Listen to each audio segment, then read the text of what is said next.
This week on the Stephen Harriott Show, it would be the equivalent of John Paul II in the early 2000s, not only issuing a document about sex abuse cover-ups, but addressing it exclusively to secular institutions. Right, exactly, without recognizing that there had been any issue at all for the church in that matter. In the midst of Vatican money scandals, the Vatican has issued a document condemning money scandals. Breitbart contributor Dr. Thomas Williams thinks the timing is a little off. They don't just want the ability to adopt children. They want it to be a stigma if you don't agree with them. Faith-based adoption agencies are under attack by the LGBTQ movement, but CatholicVote political director Josh Mercer explains how they're getting it all wrong. The left have become the new Puritans. If you need any evidence of that, just look at what they do when you blaspheme their religion. Dr. Jordan Peterson is impious and skeptical, while his opponents on the left are actually deeply religious. I talk it over with CRTV's Gavin McInnes.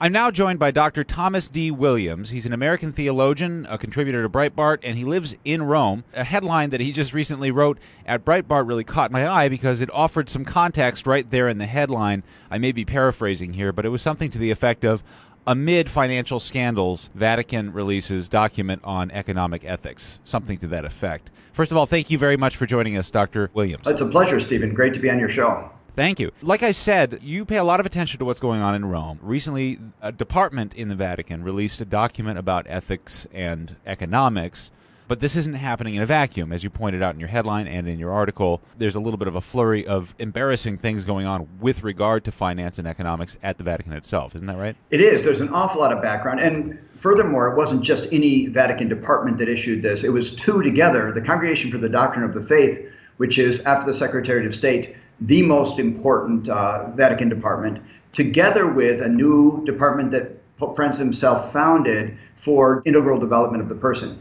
And they issued this together. And as you say, it comes out literally weeks after major scandals, meaning that the former director of the Vatican Bank had to resign and has been actually prosecuted by the Vatican. I think that most of your viewers are familiar with what's happened with the Papal Foundation, and this is something that was brewing at the end of last year and kind of came to a head at the beginning of this year, where they were asked to give a donation of $25 million to bail out a dermatological hospital here in Rome that was in bankruptcy because of embezzlement. It was criminal mismanagement. It was not only, and in fact, there were a number of indictments, in the dozens of indictments of people who worked at that hospital.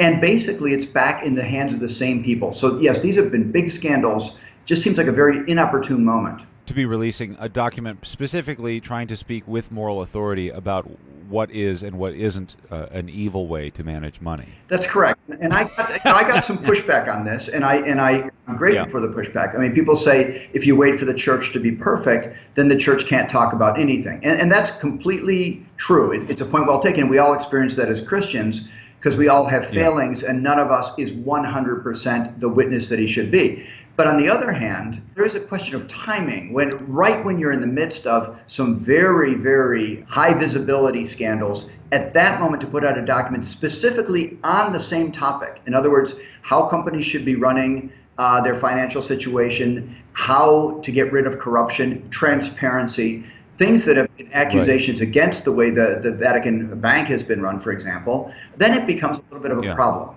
What is your read on this? Could this be interpreted, in fact, as evidence in the direction of establishing some sort of an evil intent by some people there? Because, I mean, in other words, I'm thinking of Saul Alinsky and some other tacticians that are very Machiavellian, and there is actual written down advice from, like I say, Machiavelli-style tacticians about actually accusing others of things that you are struggling with yourself, and about deflecting by projecting problems you may have on your enemies.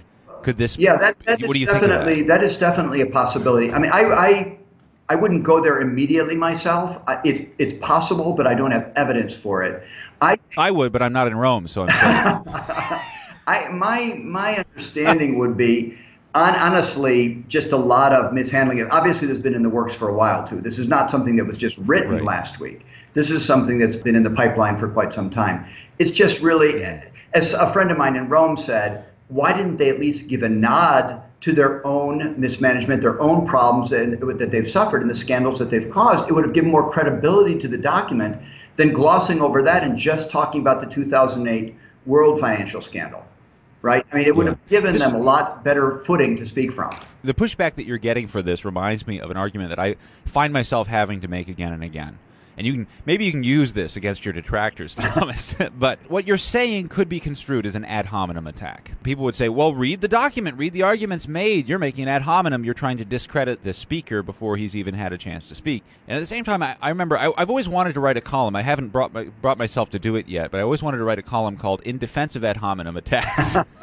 Because the master of rhetoric, of course, Aristotle, spoke of establishing ethos before you make your argument. And if a speaker has no ethos or doesn't even bother to mess with his ethos, which is this sort of presentation of whether he's a worthwhile person to listen to on the topic at hand, then you've got a problem. And to point that out isn't necessarily ad hominem. And if it is, I guess ad hominem needs to be added to the list of legitimate arguments, doesn't it? Because how do you speak on that topic? Yeah.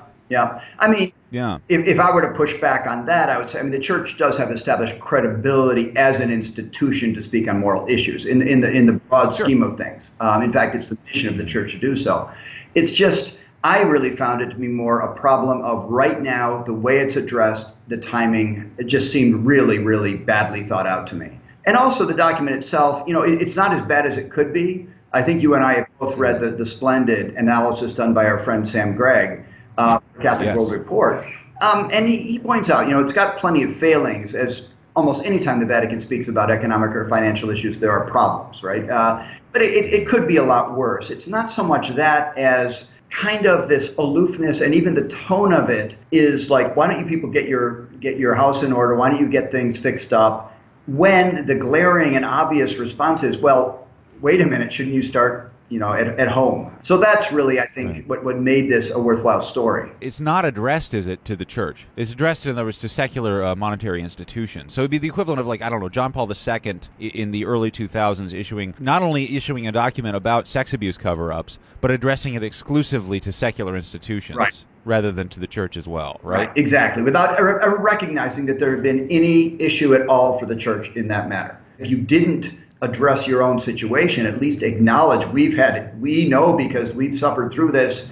If you just were to gloss over it as if that never happened, the logical first question from anybody would be, wait, didn't you just have a sex abuse crisis? Why are you all of a sudden telling anybody how to do that without even acknowledging that you made your enormous mistakes yourself? This has been fun. Thank you very much, Thomas. Come on back on the show sometime. This has been fun. I'd love to, Stephen. I appreciate it very much. All right. Stay safe and warm and Rome. All right. You bet. Thank you. Bye.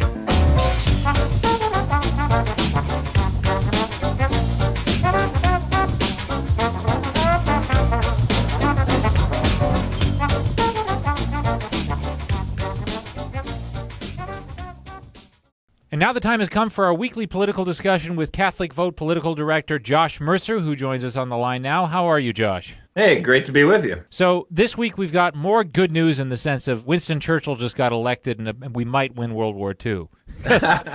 Talking about attacks on religious liberty and specifically on the right, essentially, of Catholic adoption agencies to exist without violating their religion. Isn't that right? Well, that's right. I mean, we've seen it in many different cities across the country, from Boston to Washington. Now Philadelphia is engaged in a fight against faith-based adoption and foster care agencies. They're fighting in court right now, and God bless these Catholics and other faith-based groups that are trying to push back against this. But here's what happens. Anytime, we obviously were very opposed to Obergefell's decision that legalized marriage between people of the same sex all across the country. Well, when something like that happens, of course, marriage is involved in so many different things in our laws, and then you have to have this reassessment. Should every law involving marriage be reassessed? Is everything discrimination, whatever? So we're now entering a fight over whether or not faith-based adoption and foster care agencies even have the right to exist.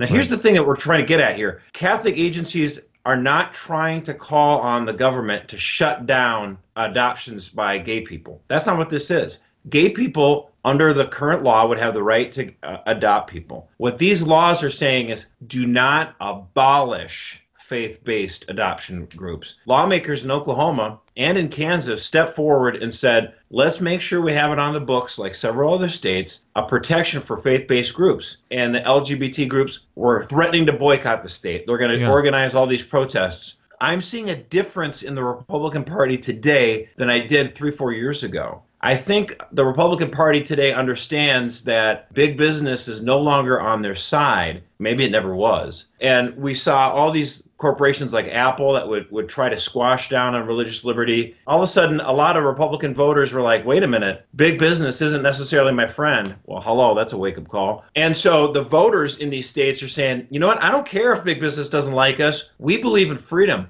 This is our culture. Right. We support this. We think faith-based groups have a right to exist. We think that means there's more adoptions, more foster care, and we're not going to back down. Right. And so it's great to see. The governor of Oklahoma signed it into law. The governor of Kansas signed it into law. And now we have protection in 2 more states. Unfortunately, we still have this battle in certain places like Philadelphia. And the governor there is horrible. Well, just to be clear for the listeners and viewers, what we're talking about here is what's at stake is whether Catholic adoption agencies can turn down a couple because the couple is not a Catholic couple in general. And you know what is a really good sign that a couple's not a Catholic couple that's going to raise children Catholic? If they're 2 guys.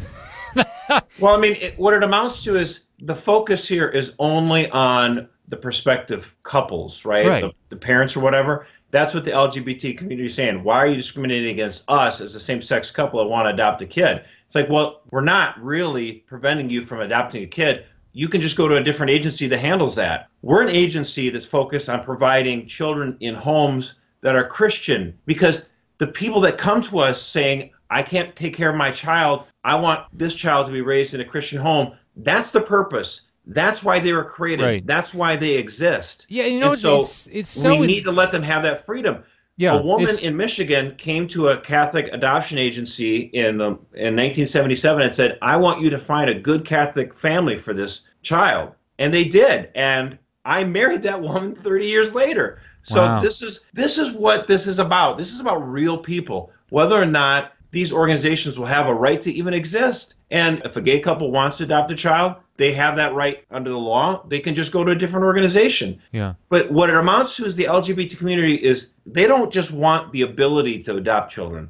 Yeah. They want it to be a stigma if you don't agree with them. Right. So It's this is a whole thing bake this is something mentality. we've warned against this forever. This was something that was worrying Christians before Obergefell, long before Obergefell. I don't know why it is, and it's worth analyzing at length. But it's true that the LGBT movement has gotten totally, wildly out of control. And one evidence of that is the fact that gay people I know are super embarrassed by it. They're saying, whoa, we never thought this was coming. We did not mean for this to happen, right? Right. There's this sort of new cultural revolution going on, as you know, since 2016. I talk about it constantly because I'm fascinated by it, of people who are actually not conservative, but they are liberal, at least, in the classical sense of, I don't want to punish people for not being like-minded with me, and this is repulsive to them. And I think to a rising generation, good luck to the LGBT movement convincing the rising generation that they're the good guys when they are seeking out and trying to destroy ancient communities and ancient faiths just because it's just a peeve of ours. We've decided to crush you because you annoy us. You don't look good. It's not enough for them to have won the main battle on marriage. They need to crush their opponents. They need to crush the dissent. And it really gets to what they say, or at least these activists claim, is that they just want to help kids. Listen, if you want to help children, you can always adopt children at this other organization. But don't tell me you care about children if you're going to shut down hundreds of faith-based organizations. If you shut all those organizations down, there will be less children that are helped. So don't tell me you care about children. If your aim is to slam the door on these organizations and shut them down, Catholic Charities have been doing adoption for over 100 years in some of these cities like Boston and Washington, and you're going to shut them down. You're going to make it illegal. That's why I say this is baloney. We need a legalize Catholic adoption. Amen. That's exactly right. This is what we were talking before. I love the idea. I'm sick and tired of being on the defensive. I love the aggressiveness of that slogan, and I hope people pick it up. Legalize Catholic adoption. You are the aggressor here. Don't you dare try to portray us as discriminators and bullies. We are little old ladies in nun habits trying to care for babies like we have for 100 and some years, and you're coming after us. The onus is on you to explain why the aggression. And I like that way of framing it. And it just puts them to shame, this whole idea of live and let live. They don't, you know what? I thought they kept saying love is love is love is love. Well, love does not mean shutting down a Catholic adoption agency. Right. There you go. Good, another good slogan. All right. Well, thank you very much, Josh. Please keep us informed about this and tell our viewers, if you would, how we can keep up to date on information like this. Well, Catholic Vote is definitely following this issue, and we keep our viewers up to date. But if you just sign up for a free daily email newsletter, it's called The Loop. We'll keep you up to date on all this issue and lots of other important issues. Just sign up at CatholicVote.org/loop. All right. Thank you very much, Josh. Look forward to talking to you next week. Thanks again, Stephen.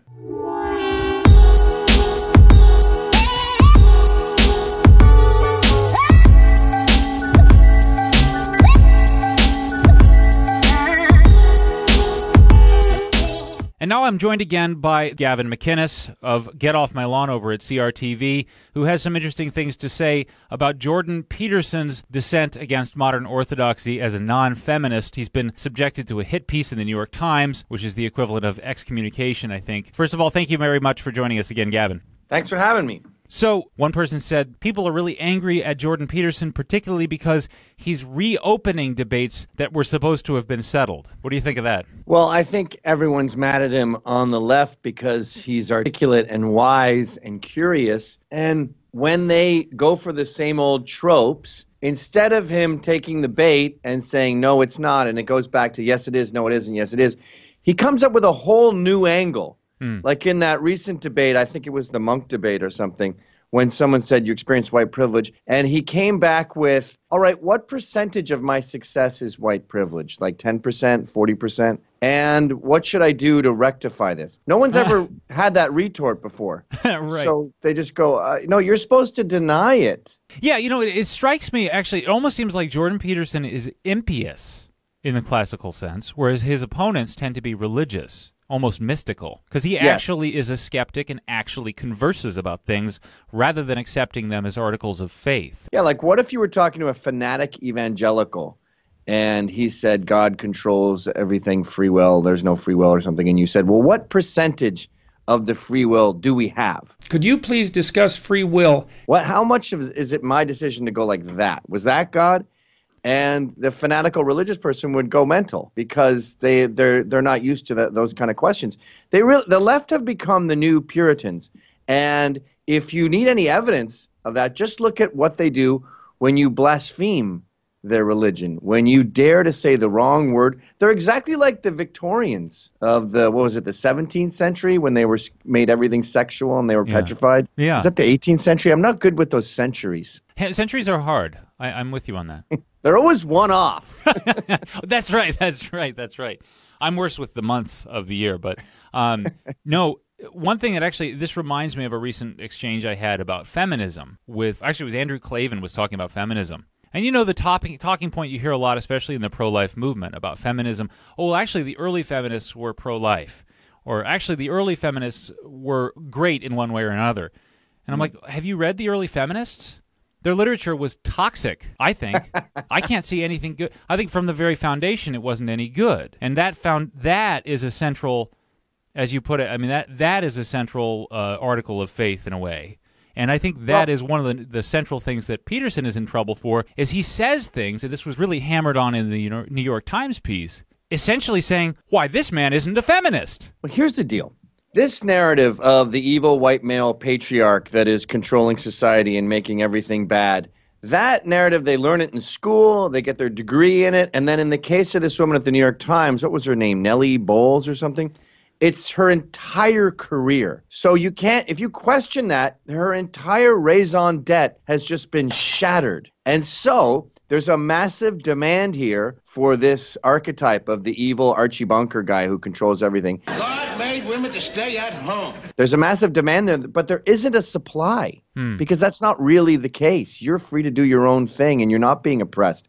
So what they're like Gollum in Lord of the Rings with my precious. Right. And whenever they get any inkling of fascism or any inkling of sexism, they grab it and then they disappear into the cave, into the little caverns going, my precious, I got it. So when he said one of the problems here is a lack of enforced monogamy, a curious person who wasn't Gollum would go, what are you talking about, arranged marriage? Because that's just, if you're not a sociobiologist, you're not familiar with that term. Right. But a curious, open-minded person would say, what do you mean? And then he would have said, because he uses that term all the time, he would have said, no, I obviously don't mean the government forcing you. I mean a culture that isn't pro-slut walk. The slut walk means being who you are, true to yourself, identifying yourself regardless of people in the social norms and how the world tries to define you. A culture that encourages you to put a ring on it, a culture that encourages you to try with your relationship and see sex as a relevant thing. That's how he would have responded, but she didn't ask. No. Because she got her little ring, enforced monogamy, and then that was a meme, and she just ran with it and made a fool of herself. Well, yeah, and that's the way not to have an argument. In a recent piece, I actually did a little spot on how to argue online, and that was one of the points I made. First of all, I said it's important. You should argue, especially with your friends and family. If you're not doing it, you're not a very loving person, because it's a loving thing to do. But when you do argue, a lot of people do treat arguments as if the objective is to wait for the opponent to say something beyond the pale or that might be portrayable as silly, and then fixate on that thing. And the conversation's over. It's all about saying, look what kind of person you are. I'm not that kind of person. And the conversation is useless. Yeah, that's a great way to play sports. If someone drops the ball, then you grab it and you run to the opposing side and you score a point. That's great. That's someone screwed up. But in a debate, if you're an honest person, you want to get to the truth. So when someone says something, you go, wait a minute, hey, you dropped the ball there. Did you mean to drop that? And they go, no, I didn't mean government enforced monogamy. I didn't drop a ball. Oh, okay. Exactly. And isn't it ironic, too, that her whole thing was about feminism and women and how sexist he is? Meanwhile, it was a woman who wasn't sophisticated enough to handle this discussion with a man. Did you just say that? No, see, at one point he says, he was talking about the lack of empathy for young men today. Yeah. And how no one cares. Now, when you say no one cares, you obviously don't literally mean 7 billion people are apathetic. You mean it's the general pattern. Right. But her response to that was, I laughed because it is absurd. Yeah. And a reader who's interviewing someone trying to get to know them to laugh at the subject and say what they just said is absurd just shows a totally flippant attitude that's got nothing to do with curiosity or truth and everything to do with getting one up on this patriarch, this patriarchal intellectual of the dark web. Right. I remember reading a book on just war tradition by these two historians, and there was a segment in there where a actually particularly interesting guy, they were presenting his life story. And then in a parenthetical statement at one point, they lambasted the guy and said he was an awful person. And I was like, this ruins the history. I was getting to like this guy, and you just told me not to, and you're the one like you shouldn't do that. And the New York Times calls itself the paper of record for the United States. In other words, one that would be objective and that would be not prone to do that, right? Maybe it's because the woman, like you said, was just not a very sophisticated commentator. My experience has been women tend to be bad writers. There's obviously exceptions. There's Carol Markowitz on my show today. Naomi Schaefer-Riley is wonderful. Laura Hildebrand is incredibly talented. There's plenty of exceptions, obviously. But writing tends to be a very mathematical thing. It's a very male thing. And women are emotional, and they tend to screw up their own articles by injecting their own emotions into it. Sorry. See, I had the advantage of being married to a non-feminist, anti-feminist, to the point where my wife is actually kind of a misogynist. So I can tolerate hearing this from you. But sorry. It's a male thing. It's like directing. They say there should be more female directors. You know, directing is yelling at people and firing people and saying quiet on the set and saying we have to do this all over again. It's a particularly male trait. It's just something that we are better at. All right. Well, historically, you would have to admit that the majority of known authors are male. The feminist narrative... And that's not sexism. The feminist narrative would be that basically for all of known human history, women have been prevented from fulfilling their true vocations as writers. Well, I'm sure a woman is going to write an article about this interview and talk about how sexist I am, and I bet you she spells my name wrong in the article. Well, thank you very much for coming on here and evangelizing on behalf of patriarchy. We'll see how many angry female writers we get responding to it. This is Gavin McInnes signing off. All right. Thank you, Gavin. Cheers. Well, that's it for this week. This has been the Stephen Harriott Show, the show that may not be as holy as the saints, but it makes people just as mad as they did. Please like and subscribe to the Stephen Harriott Show on YouTube or iTunes and Google Play. See you next week. On your mind, oh yeah, baby.